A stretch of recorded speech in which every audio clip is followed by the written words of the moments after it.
이번에는 조금 좀 색다른 분야가 되겠는데요. 장준우 셰프님을 모시고 셰프가 바라본 이 신맛의 세계, 여기에 대한 얘기를 나눠볼까 합니다. 우리 장준우 셰프님은 이탈리아 요리학교 ICIF를 졸업하시고 카메라와 부엌 칼을 든 남자의 유럽 음식 방랑기, 이런 책을 또 쓰신 바 있으십니다. 셰프이시면서도 아울러 또 컬럼을 쓰시는 컬럼니스트인 장준우 셰프님을 모시겠습니다.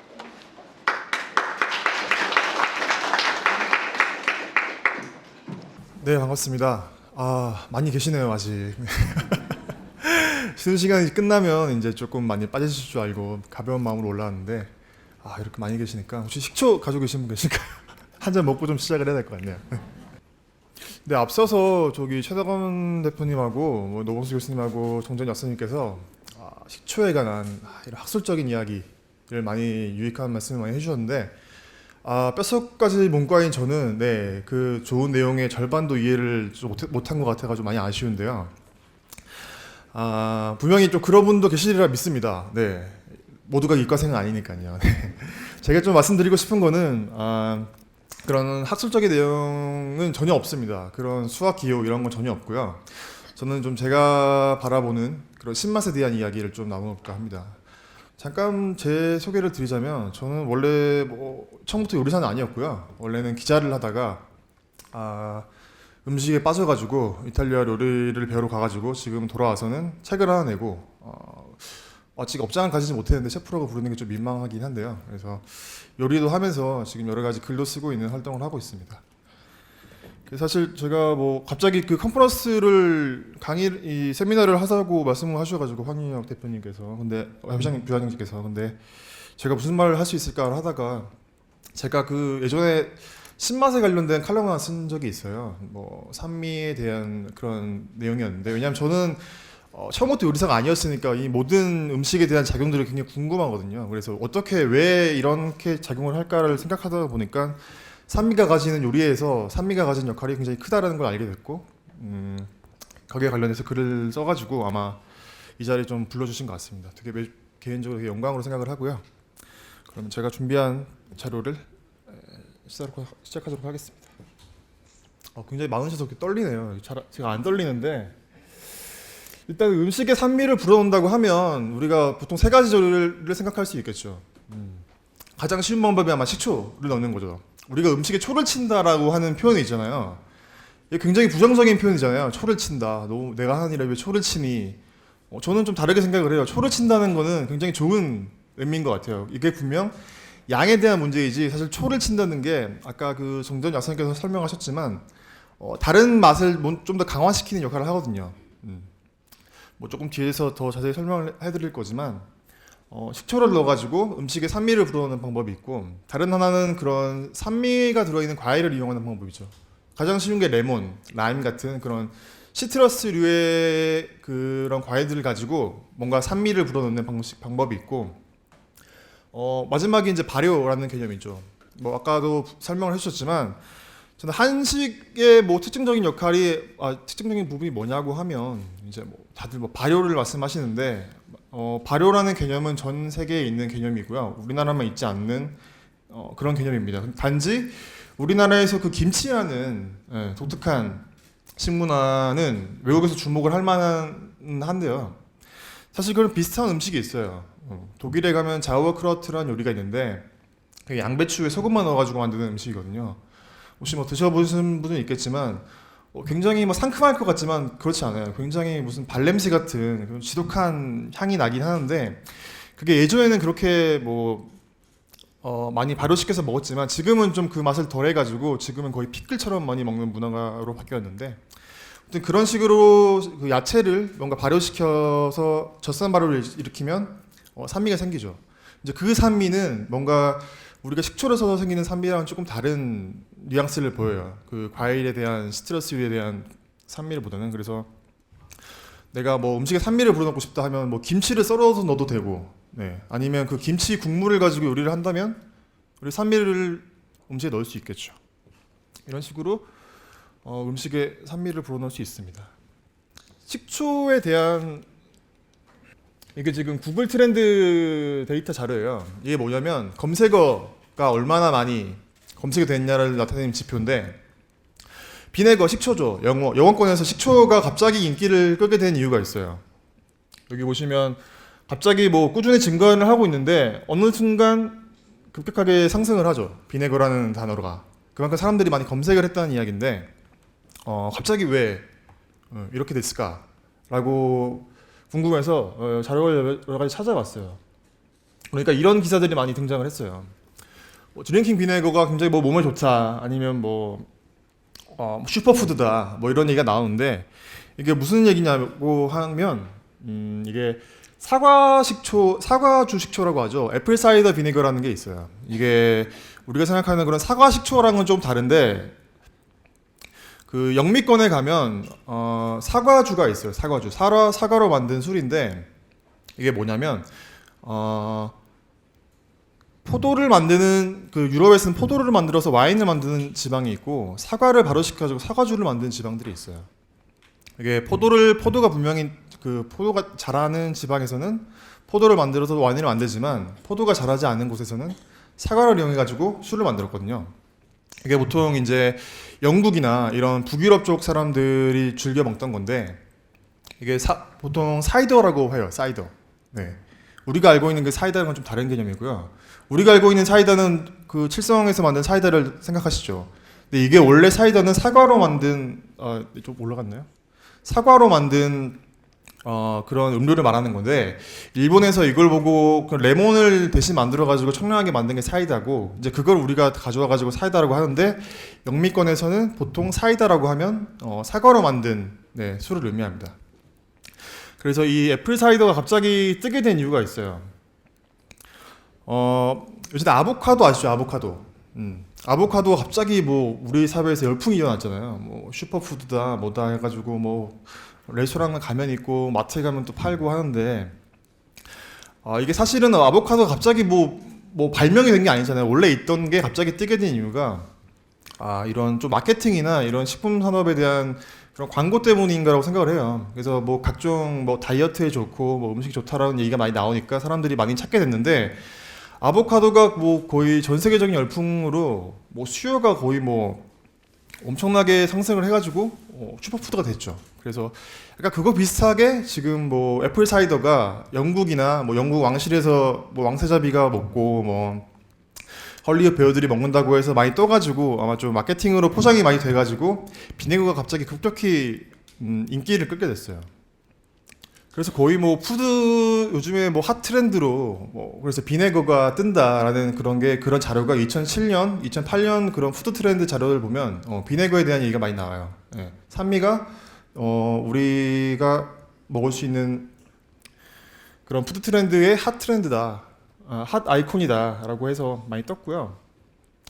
사실 저는 좀 음식에 대해서 음식을 하고 있지만 음식의 효능이나 뭐 어떤 생리적인 작용, 뭐 약의 역할에 대해서는 조금 굉장히 의심을 많이 하는 편인데 특히나 뭐 다이어트에 좋고 뭐 혈당을 낮추는 효과가 있고 콜레스테롤 감소 효과가 있다. 뭐 이런 건 분명히 과학적으로 뭐 증명이 됐다고는 하지만 그래도 뭐 그런 것들 효능에 대해서 사람들이 관심을 가지니까 동달아서 애플 사이더가 되게 유명해. 그러니까 다른 데는 또 뭘 먹지? 일본에 가니까 쌀로 식초를 만들고 중국에 가니까 이런 걸로 만드네 라는 것에서 해서 식초가 그런 음식 요리의 씬에서 굉장히 주목을 받게 된 계기가 2007년이라고 보시면 되겠습니다.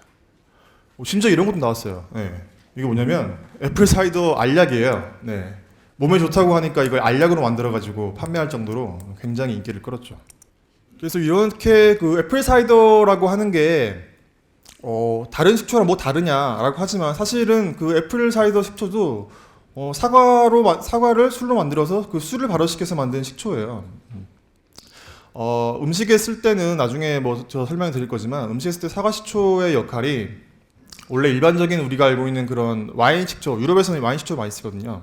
와인 식초보다 조금 덜 날카롭고 그 사과의 특유의 향도 있고 조금 더 감칠맛이 있어서 뭐 음식에 쓰기 좋다, 드레싱에 쓰기 좋다라고 많이 말을 하는데 그거는 뭐 이따가 좀 다시 더 설명해 드릴게요. 뭐 세부적인 식초의 향미에 대해서.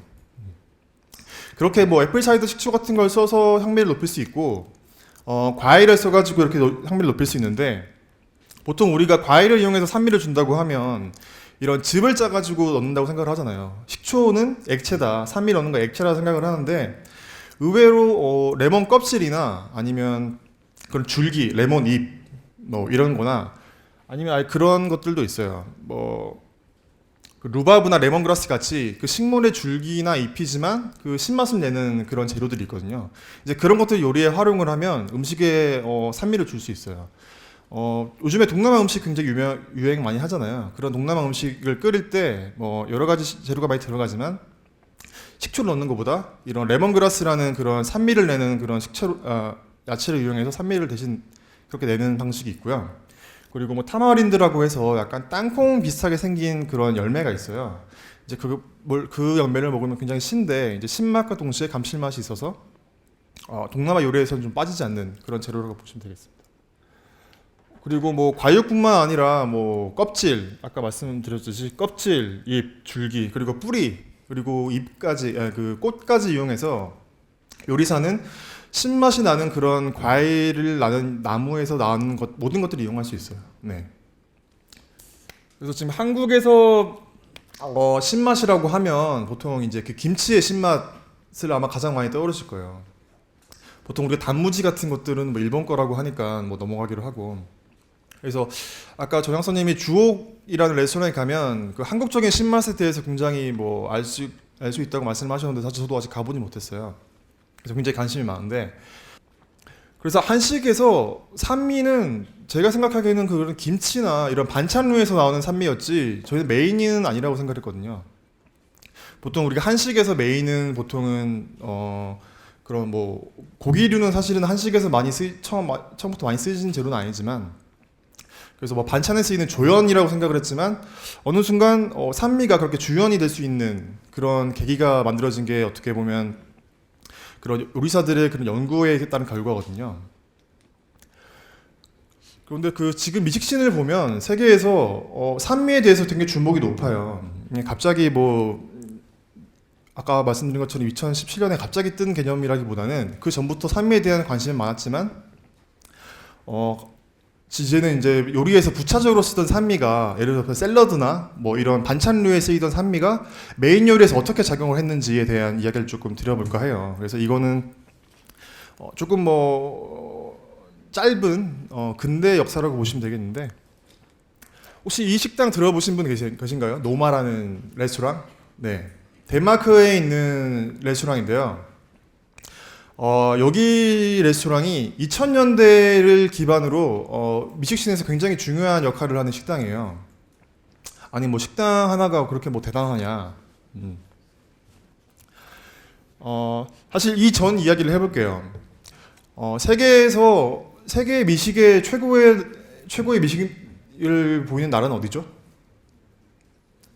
프랑스. 네, 프랑스죠. 프랑스가 왜 최고의 미식의 지위를 얻게 되는지에 대한 이야기는 뭐 굉장히 기니까 제가 생략하기로 하고 프랑스 요리는 굉장히 예전부터 뭐 버터나 이런 되게 느끼하고 두꺼운 그리고 농축된 그런 폭발적인 그런 감칠맛을 내는 요리로 되게 유명했어요. 예전부터 사람들은 자기네 나라에서 맛볼 수 없는 그런 폭발적인 풍미 때문에 프랑스 요리를 먹어보고 최고다라고 해서 굉장히 오랫동안 프랑스 요리가 미식신에서 고급 요리로 손꼽혔는데 그렇게 되다가 조금 바뀌는 계기가 있어요. 프랑스 요리가 우리 이제 그런 요리 그만하고 뭔가 좀 자연스럽고 좀 섬세한 터치를 가미된 그런 요리를 해보자라고 한 게 1960년대예요. 네. 우리는 아직까지 뭐 클래식 프렌치라고 하면 그런 느끼하고 굉장히 되직한 뭐 크림 소스를 생각하지만 그런 거를 이제 하지 말자라고 생각한 게 1960년대거든요.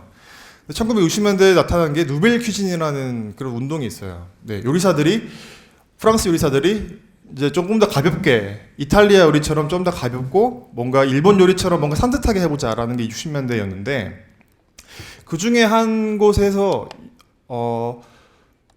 나타난 게 그 투아그로라는 그런 식당이 있어요. 투아그로라는 식당이 1930년대부터 식당을 하는 곳인데 거기서 이제 그런 전통적인 프랑스 요리에는 그런 굉장히 느끼하고 짜고 뭐 농후한 그런 크림 소스였다면 여기에서 산미를 한번 넣어보자 우리 소스에. 물론 그 전부터 산미라는 개념은 있었지만 메인 소스에 고기와 곁들이는 메인 소스에 강한 산미를 불어넣어가지고 요리를 만들어 본 거는 이제 그 사람들이 어떻게 보면 선구자적인 역할을 했거든요. 그래서 프랑스 요리에서 산미를 제일 가장 먼저 쓴 푸아그로라는 그런 식당이에요. 네. 근데 그런 어떻게 보면 그런 경향이 있었는데 그 누벨 키친에서는 이제 그런 푸아그라가 굉장히 큰 역할을 했고요. 그 다음 세대에서는 이제 2000년대에 들어서 노마라는 식당이 주목을 받기 시작해요. 이 식당이 뭐냐면 그 전에는 이제 누벨 키친 이후에 음식이 굉장히 산뜻해지고 지금 우리가 레스토랑에 가면 먹는 음식들 있잖아요. 그냥 조그만데 접시는 큰데 음식은 조그맣고 굉장히 이쁜데 먹을 건 별로 없는 그런 음식들이 나타난 게 사실은 1960년대 이후에 나타난 그런 경향이고, 그 중간에 1990년대 말에 스페인에서 분자요리라는 그런 음식 사조가 또 하나 생겨요. 분자요리 많이 들어보셨죠? 요즘에 뭐 유행이라고 하지만 사실은 90년대 유행하던, 지금 우리나라에서 치면 뭐 최신이라고 할 수 있지만 세계 미식신에서는 굉장히 오래된 유행이긴 한데, 이제 스페인에서 분자요리가 유행하면서 뭔가 재료의 물성을 바꾸는 일이 시작을 해요. 예를 들면 그런 거예요. 예전에 레몬 모양의 레몬을 먹으면 레몬 맛이 나야 되는데 그런 모양을 만들어 놓고 그 안에 다른 걸 넣는 거죠. 레몬이라고 사람이 먹었는데 갑자기 짠맛이 나요. 아니면 단맛이 나고. 그러면 뭔가 그런 내 인지와 그 맛에 대한 불일치를 가지고 뭔가 재미를 느껴보자는 게 그 분자요리의 시작이거든요. 그래서 그런 사조가 있다가 2000년대에는 노마가 등장합니다. 이 사람이 특별한 이유가 뭐냐면 이 사람의 셰프의 이름은 르네 레드제피라는 셰프예요. 이 사람도 젊었을 때 요리했을 때 스페인의 분자요리 영향을 받았죠. 그리고 노벨 키친의 영향을 받아가지고 예쁘고 또 이렇게 다 담는 거에 굉장히 관심이 많고요. 이 사람이 뜨게 된 이유가, 이 사람이 스페인의 분자요리도 거기 엘블리라는 곳이 있어요. 엘블리라는 곳에서 수련을 해가지고 와가지고 덴마크 사람이거든요. 덴마크 하면 우리가 음식 먹으러 잘 안 가는 곳이잖아요. 덴마크. 우리가 음식 먹으러 스페인이나 뭐 프랑스를 가지 북유럽을 가겠다 하시는 분 없으시죠? 네.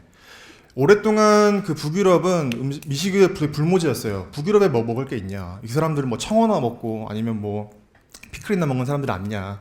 이런 식으로 되게 무시당하던 나라였는데, 이 사람이 등장하면서부터 덴마크의 음식이 노르딕 퀴즈나라는 굉장히 멋진 이름을 붙이면서 굉장히 떠오르게 됐어요. 이 사람이 어떤 걸 했냐면, 지금 보시면 비프 타르타르 위에 이 조그만 거 보이시죠? 네, 개미예요, 개미. 네. 사실 좀 이 요리로 음식을 하는 사람들은 이 사람의 뭐 그런 철학적인 배경이 더 중요하겠지만, 일반 대중한테는 개미를 음식에 쓴 사람이다라고 해가지고 굉장히 또 인기를 끌었어요. 개미를 왜 여기 이렇게 넣었을까요? 산. 네, 다 어릴 때 개미 드셔보셨죠? 네. 저도 어릴 때 먹어봤어요. 뭐 개미 요즘에는 조금 애들이 좀 그런 병균을 옮는다고 많이 안 하는 것 같은데, 저도 뭐 어릴 때 놀이터에서 개미를 막 잡아가지고 그걸 똥꼬라고 하나요? 그런 거 빨아먹고 했는데, 이제 약간 그 개미가 산을 가지고 있어요.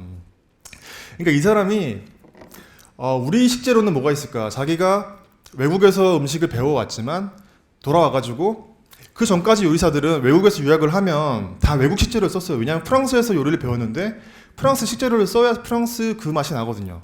근데 돌아와서 내가 그 음식 재료를 수입해서 쓰는 게 맞냐라고 해가지고 고민을 한 거죠, 스스 나름대로. 그러니까 뭐가 있을까라고 고민해보니까 우리 땅에서 나는 식재료는 뭐가 있을까라는 걸 찾아보고, 거기에 대해서 이제 어떤 음식을 내가 만들까라는 걸 조금 고민을 한 거예요. 그 결과가 이런 개미의 산을 이용한 요리. 네, 자기 어릴 때 추억인 거죠. 어릴 때 개미를 먹어보고 그런 레몬 같은 그런 산미를 느껴본 그 경험 때문에, 차라리 레몬 대신 개미를 써가지고 레몬 맛을 내보자 라고 해가지고 지금 이런 요리가 나왔고요. 이렇게 뭐 소고기 위에 보통 타르타르는 소고기 육회인데, 우리는 소고기 육회를 먹으면 단맛이랑 그런 짠맛으로 먹지만, 그 유럽에서는 신맛, 식초를 이용해가지고 약간 그 고기의 느끼함과 그런 향을 잡거든요. 그래서 그렇게 활용을 하기도 했고, 그리고 새우에 대해서 이건 지금 일본에도 노마가 있었어요. 그래서 일본 노마에서 시도한 그 새우, 생새우, 애비 새우에 이 식초 산미 대신 이제 개미를 넣어가지고 만든 요리인데, 아무튼 이 셰프가 식초를 굉장히 뭐 음식에 팍팍 뿌려 넣어가지고 되게 산미가 있게 한 걸 좋아하진 않아요. 대신 이제 그 산미라는 포인트를 가지고 내가 어떤 요리를 할까라는 걸 고민을 한 셰프고, 이제 이거를 뭐 개미를 한다든지 아니면 이 셰프가 최근이라면 작년인가 쓴 책이 있어요. 발효에 대해서 되게 관심이 많은 셰프인데, 뭐 노마 뭐 발효 퍼멘테이션이라는 그런 책이 있어요. 이제 그 책을 보면 뭐 한국 김치에 대한 그런 연구도 있고, 메주에 대해서 연구를 하고, 일본의 코지 이런 걸 대해서 연구를 해가지고 어떻게 하면 산미를 내가 그 식초를 만들어낼까라는 것들에 대해서 고민을 담긴 책인데, 아무튼 이 셰프가 굉장히 인기를 끌었어요. 2000년대에서는. 저는 안타깝게도 여기 식당을 못 가봤지만 너무 예약이 금방금방 차고, 또 중간에 또 문을 닫았던 시절이 있어가지고 못 가봤는데, 요리사들이 뭔가 그 산미에 대해서 조금 더 적극적으로 관심을 가지게 된 계기가 이 사람 때문이다. 뭐 물론 그 전에도 누벨 키친에서 산미를 가지고 뭔가 좀 다양하게 음식에 써보겠다는 시도는 있었다라는 말을 길게 했고요. 그리고 이 셰프 이후에 이 셰프에 영감을 받은 셰프들이 굉장히 많아요. 네. 뭐 물론 저도 그 중에 한 명일 수 있겠고, 아니면 지금 우리가 우리나라에서 먹어볼 수 있는 파인다이닝이라고 하는, 적어도 파인다이닝이라고 하는 곳에서 먹을 수 있는 음식의 거의 모든 셰프들이, 제가 장난컨대 노마 이 셰프의 영향을 받지 않은 셰프는 없을 거예요. 네. 그리고 또 한 분 더 소개를 해주고 싶은 셰프가 있는데, 이 셰프가 바로 그 노마가 한번 각광을 받고 난 뒤에 뜬 셰프인데, 페루 사람이에요. 페루 가면 뭘 먹지? 또 우리 또 페루에 음식 드시러 가시는 분 계신가요? 네. 페루라는 곳이 어떤 곳이죠? 남미죠. 남미 하면 어떤 곳인가요? 더운 나라죠. 덥고, 특히나 페루 같은 곳은 산도 굉장히 많아가지고 농사짓기도 힘들고, 그래서 뭐 먹을 게 뭐가 있냐, 뭐 맨날 뭐 타코나 먹고 또띠아나 먹는 그런 동네 아니냐라고 해서 사실 거의 그 주목받지 못하던 동네였어요. 그런데 이 셰프의 이름은 비르힐리오 마르케스라는 셰프인데, 이 셰프도 약간 노마의 셰프 영향을 받았어요. 내가 요리사라면 뭔가 내가 이 땅에서 나는 재료를 가지고 뭔가를 해야겠다라는 생각을 계속 갖고 있었고, 그게 사실 많은 셰프들의 숙제예요. 왜냐하면 이제 시대는 해외에서 가져온 좋은 거다라고 해서 내가 이걸 내놓는 게 의미가 없어요. 왜냐하면 너무 쉬워졌거든요. 네. 뭐 수입을 해서 사올 수 있고, 누구나 그거 재료만 있으면 그 맛을 내면, 나만의 것은 무엇인가라고 질문했을 때 정체성에 대한 그런 게 생기겠죠. 이 셰프도 고민을 많이 했어요. 내가 페루 사람으로서 뭘 할까라는 그 고민을 많이 했고, 그렇게 시작된 게, 이 사람은 페루가 산이 굉장히 높은 산이 있거든요. 그 남미 지도를 보시면 그 이쪽에 페루 산맥이 꽤 넓게 있잖아요. 근데 이 사람은 이제 음식을 그런 평면적인 개념이 아니라 고도 개념으로 보기 시작해요. 고도 개념. 네. 우리가 보통 이제 어떻게 레스토랑에 가서 식당 메뉴판을 열면, 이 재료는 뭐 전북 어디서 가져온 재료고, 이 재료는 뭐 어디서 가져온 재료고, 보통 평면상의 지도에서 좋은 재료들을 가져왔다고 한다면, 이 셰프의 요리는 고도, 산. 이 사람의 그 시그니처 메뉴가 이제 메뉴 이름이 고도예요, 고도. 그러니까 첫 코스는 낮은 고도에서부터 나는 재료들, 뭐 감자나 뭐 이런 것들 하다가 점점 올라가요.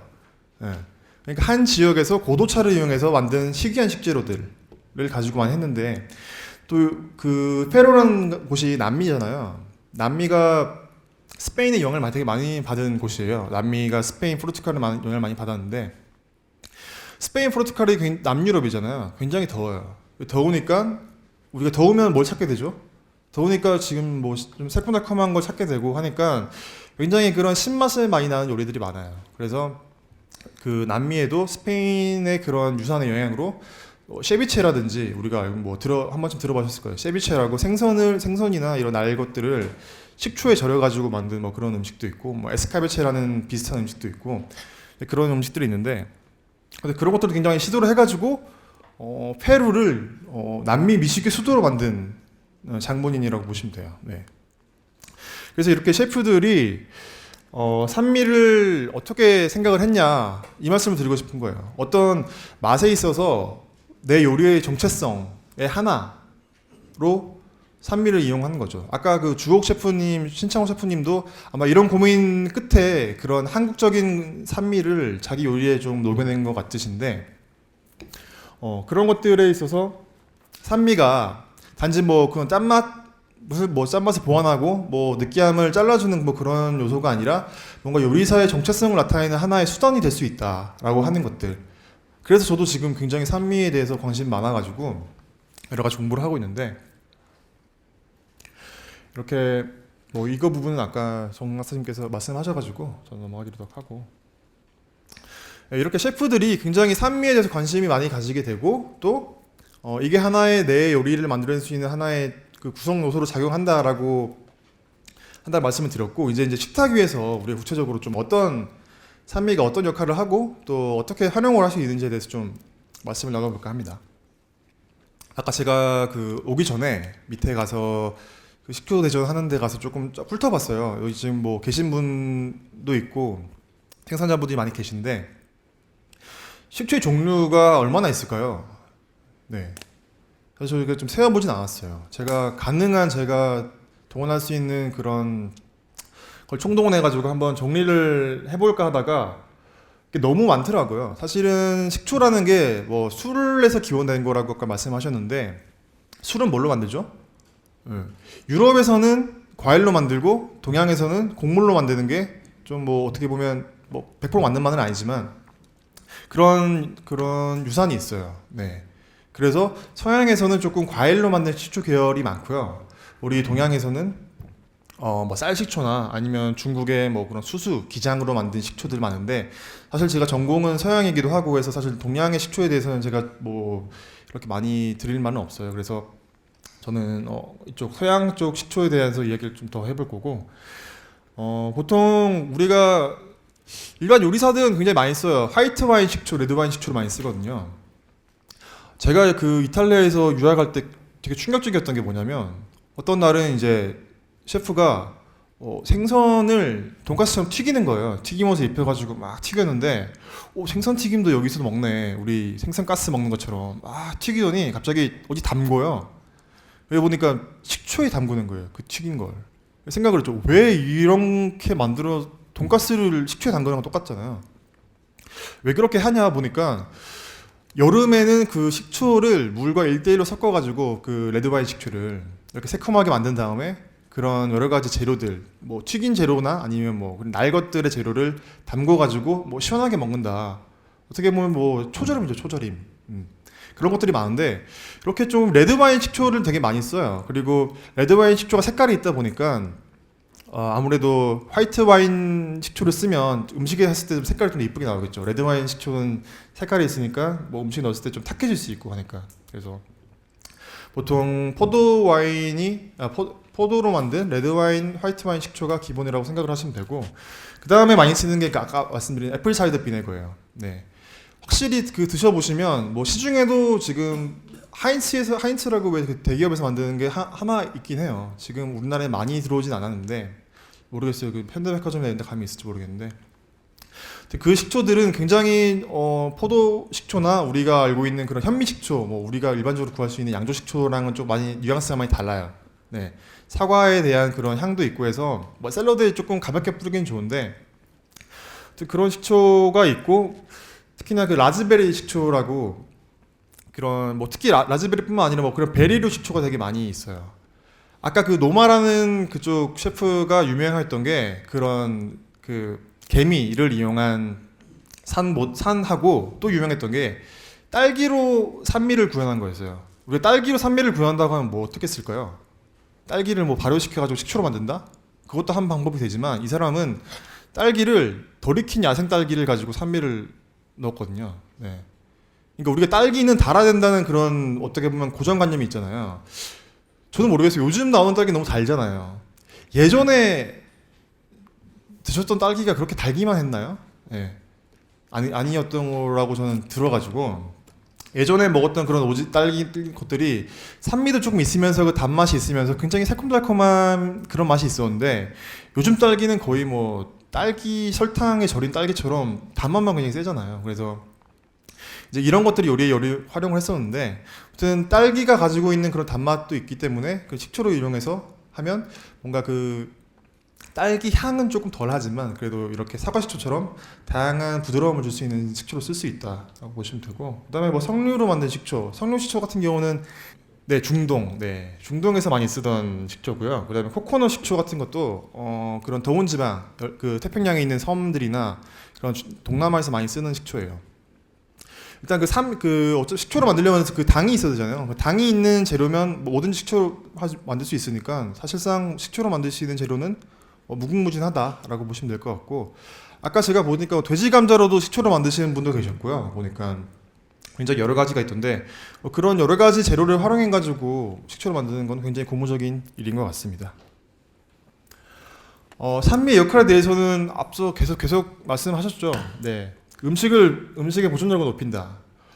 그러니까 아마도 예전에 그런 미생물의 개념이 없을 때는 아마 식초를 쓰면 음식이 보존된다는 걸 뭐 거의 경험적으로 알았겠죠. 그래서 식초를 이용한 요리들이 굉장히 많은데,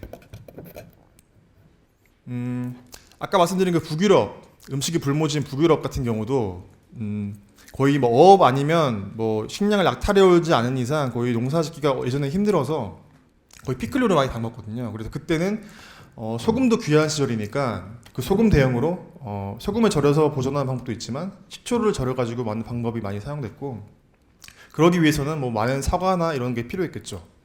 네. 그래서 보존력을 높이는데 식초가 많이 사용되고,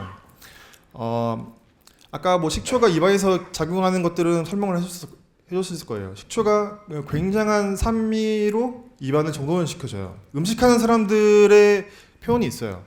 뭐 지방을 잘라준다, 아니면 뭐 입안을 정돈해준다, 음식에 활력을 불어넣는다라는 표현이 있는데, 이게 뭐냐면 결국은 그 강한 산미를 가지고 다른 맛을 뭔가 느끼지 못하도록 한 번씩 청소를 해준다, 클렌징을 해준다는 개념으로 보시면 될 것 같아요. 네.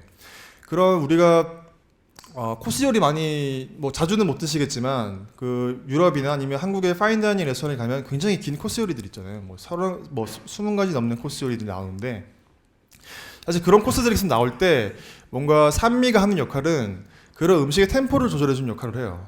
우리가 뭐 아무리 맛있는 뭐 프랑스 요리가 맛있고 뭐 이탈리아 요리가 맛있다고 해도 산미 없이 그 음식을 먹으라고 계속 주면 사실 먹기 힘들어요. 네. 코스 중간중간에 셰프가 기획을 하거든요. 이 음식 먹고 이 음식 먹은 다음에는 이쯤 이런 산미가 들어있는 음식을 먹으면 뭔가 조금 한번 정리가 되고 다음 요리를 더 먹을 수 있게 하겠다라는 생각을 고안을 해서 코스 요리를 짜는데, 뭐 이거는 뭐 셰프의 마음이에요. 어떤 스페인 같은 곳에서는 산미를 조금 덜 쓰는 편이에요. 의외로 스페인 같은 곳에서는 굉장히 강하고 직선적인 맛을 추구하기 때문에 산미는 거의 처음이나 끝에 많이 들어있고요.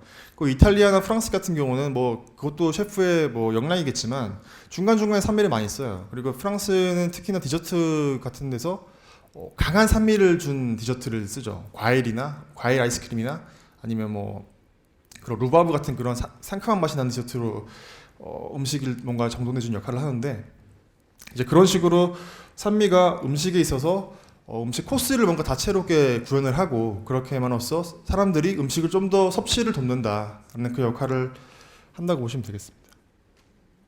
그리고 산미가 단독으로 쓰이는 경우는 사실은 거의 없다고 보시면 돼요. 요리에 있어서는. 아까 제가 내려가서 식초를 시음하는데 좀 원액을 먹고 싶어가지고 원액을 달라고 하니까 좀 놀라시더라고요. 네. 그걸 어떻게 왜냐면 원액을 먹어봐야 이거의 특징을 아니까요. 근데 사실 산미만 있으면 정말 아까 그 정재영 약사님이 보여준 그런 사진처럼 찡그릴 수밖에 없죠. 너무 산도가 세니까. 근데 이 산미가 다른 맛과 결합을 할 때는 우리에게 뭔가 즐거움을 선사할 수 있어요. 네. 가장 사람들이 좋아하는 게 새콤달콤. 네, 새콤달콤이죠. 이탈리아에 가서 이탈리아 용어로 아그로 돌체라는 용어가 있어요. 이제 아그로가 약간 뭐 신맛이고 돌체가 이제 단맛이거든요. 새콤달콤한 맛을 싫어하는 사람이 있을까라는 생각이 드는데, 우리가 알고 있는 탕수육 같은 경우 소스가 새콤달콤하죠. 그런 얘기를 해요. 소스가 되게 시면 그 재료 맛을 가리는 게 아니냐라는 라고 하지만 그 재료가 탕수육처럼 굉장히 뭐 지방기가 많거나 기름기가 있거나 아니면 예를 들어서 그런 새우를 튀김류 지방이 많은 것들에서는 그 소스가 상큼하면 음식 맛을 오히려 더 돋궈주죠. 탕수육인데 소스가 달기만 하고 시지 않으면 무슨 맛으로 먹을까요? 네. 그런 것들이 있고요. 하여튼 그 거의 실패하지 않는 요리. 네. 만약 자녀분들이나 아니면 누가 집에 왔다, 내가 뭔가 실패하지 않은 요리를 만들 것 같다. 그러면 식초와 설탕을 섞어가지고 소스를 만들어서 음식에 넣으면 거의 실패하지 않습니다. 네. 그리고 뭐 이탈리아에서는 카포나타라는 요리가 있어요. 이게 뭐냐면 가지를 이게 새콤달콤한 토마토 소스와 식초를 넣어가지고 가지 무침이에요, 일종의. 네, 그런 것들 많이 먹고요. 그래서 뭐 동남아에 가면 뭐 야문센 같은 뭐 샐러드 것도 있고 특히나 뭐 디저트에는 많이 쓰이죠. 네, 설탕과 산미를 이용해서 뭔가 음식의 마무리를 하는 그런 디저트로 많이 사용을 합니다. 그리고 쓴맛도 이제 그 산미와 결합됐을 때는 조금 더 좋은 풍미를 선사해 주는데요. 일단은 뭐 쓴맛이라고 하면 커피 아까 말씀드린 것처럼 그 산미가 단지 그 초산의 산미가 아니잖아요. 커피의 산미는. 그래서 그 커피의 쓴맛을 오히려 더 돋구어주고 서로 이제 뭔가 작용을 하면서 맛을 돋궈주는 역할을 할 수도 있고 그리고 샐러드 중에 루꼴라 혹시 들어보셨을 거예요. 요즘에 많이 먹죠, 루꼴라. 그 쓴맛이 나는 게 있어요. 그 시금치 잎처럼 생겼는데 먹으면 그냥 쓴맛이 나는데 이런 쓴맛 나는 그 샐러드에는 식초를 쓰는 게 좀 따로 정해져 있어요. 그 뭐 법으로 정해진 건 아닌데 제가 요리사였을 관점으로는 굉장히 그런 연한 샐러드가 있잖아요. 양배추나 아니면 뭐 이런 연한 잎, 되게 우리가 먹으면 순한 것들에서는 좀 순한 식초가 좀 어울려요. 네. 양배추에 막 발사믹을 넣어가지고 먹으면 사실 발사믹 맛밖에 안 나잖아요. 네.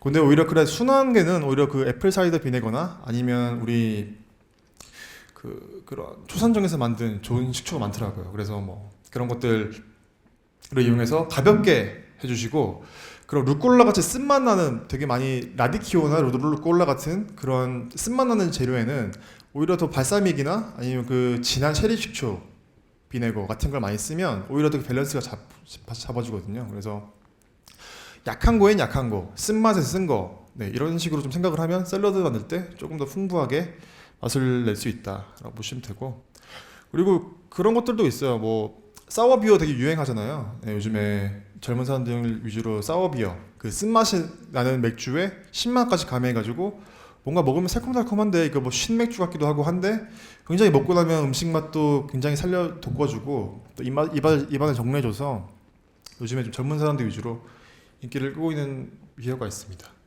그리고 뭐 지방 특히나 그 신맛이 지방과 뭔가 결합됐을 때 그 가장 좋은 퍼포먼스를 보이는 것 같아요. 왜냐하면 결국은 우리가 삼겹살 집에 가도 뭐 고기를 먹더라도 겉절이나 김치 없으면 우리가 먹을 수가 있나요?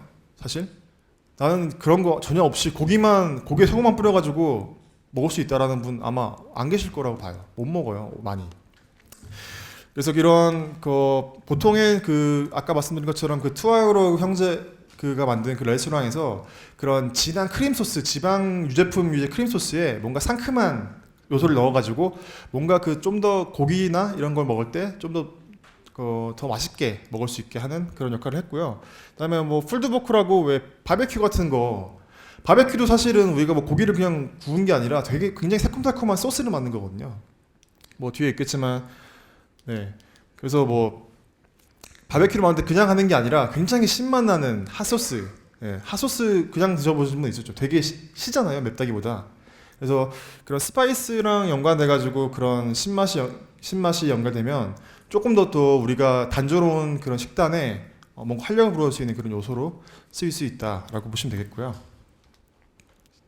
지금 회색으로 보이는 게 이게 그거를 강화하는 역할을 해요. 이 단맛과 짠맛이 함께 되면 뭔가 그 맛이 증폭되는 그런 관계를 말하는 거고 그 신맛도 소금과 만났을 때는 그 짠맛이 더 느껴지는 그런 역할이라고 말씀이셨고 이 맛에 대해서는 굉장히 그런 각각의 상호작용이 있어요.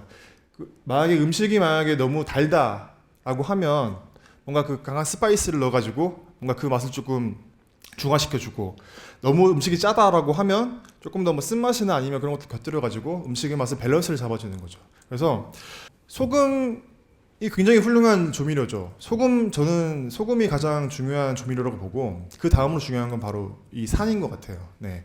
음식을 할 때 내 음식을 했는데 맛이 없다라고 하면 소금 좀 더 넣어보세요. 소금을 더 넣는데 이게 좀 짜지기만 하고 너무 맛이 더 없는데라고 하면 식초를 한번 넣어보세요. 네. 정말 음식이 많이 달라지거든요. 네. 식초에 대해서는 요리사들도 많이 공감을 많이 해요. 네. 뭐 접시를 잠들지 않게 해준다. 숨어있는 맛을 이끌어주는 일종의 킥과 같다고 하는데 결국에는 음식에 이제 활력을 불어넣는다고 하는 게 뭔가 먹었을 때 뭔가 느껴지는 상쾌함을 말하는 거고 그 다음에 다른 맛과 결합해서 뭔가 제3의 맛 요리라는 게 1 더하기 1이 2가 아니거든요. 1 더하기 1인데 뭐 9가 될 수 있는 거고 10이 될 수 있는데 이제 그런 것들에서 앞으로는 우리가 음식을 할 때 식초의 역할에 대해서 조금 더 생각을 해보시고 또 다른 뭐 레스토랑에서 음식을 먹을 때 산미를 어떻게 표현했는지 이런 거에 좀 관심을 가지고 음식을 맛본다면 훨씬 더 좀 재밌고 이렇게 재미있게 먹을 수 있는 되지 않을까라고 생각을 합니다. 그래서 결국은 산미가 다른 맛보다 저희가 봤을 때는 훨씬 더 맛의 스펙트럼을 줄 수 있는 요소라고 봐요. 그래서 활용할 수 있는 다양성은 되게 무궁무진하고 그 다음에 요리사로서는 그 창의력과 개성을 표현할 수 있는 하나의 방법이 될 수 있는 되게 좋은 맛 중에 하나다라는 게 저의 이야기였습니다. 네, 이상 마치겠습니다. 감사합니다.